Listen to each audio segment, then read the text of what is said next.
Hello friends, welcome to DK kitchen. આજે આપણે પાણીપુરી બનાવવાના છીએ। પાણીપુરી નાના મોટા સૌને ખૂબ જ ભાવતી હોય છે। તો ચાલો આપણે બનાવવાનું શરૂ કરીએ। તો તેના માટે પહેલાં આપણે ફુદીનાનું પાણી બનાવી લઈએ।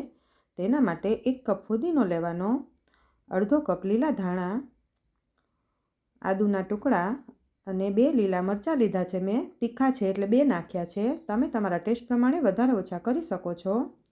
અડધો કપ પાણી નાખીને આપણે તેની પેસ્ટ બનાવી લઈએ। હવે આપણે 2 ગ્લાસ પાણી એડ કરવાનું છે। પછી તેમાં મીઠું સ્વાદ પ્રમાણે, સંચળ અડધી ચમચી, પાણીપુરીનો જે મસાલો આવે છે એ 2 ચમચી એડ કર્યો છે। 1 લીંબુનો રસ નાખી દેવાનો। હવે આપણે પાણીને સારી રીતે મિક્સ કરી લઈએ।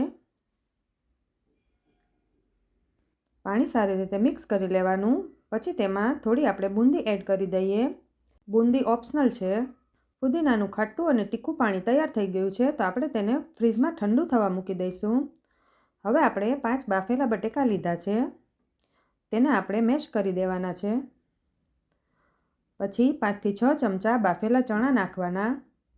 મીઠું સ્વાદ પ્રમાણે, 1 ચમચી લાલ મરચું, અડધી ચમચી ધાણા જીરું પાવડર, અડધી ચમચી શેકેલા જીરાનો પાવડર, 1/4 ચમચી સંચળ પાવડર અને 1/2 ચમચી જેટલો પાણીપુરીનો મસાલો એડ કર્યો છે। પછી તેમાં લીલા ધાણા એડ કરી દઈએ।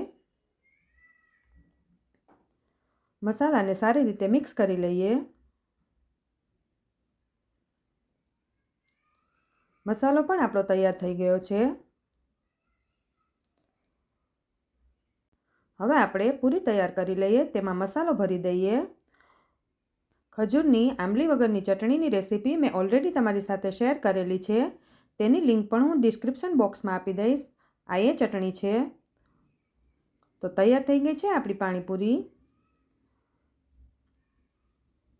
જો તમને આ પાણીપુરીની રેસીપી ગમી હોય તો લાઇક, શેર અને સબસ્ક્રાઈબ જરૂર કરજો।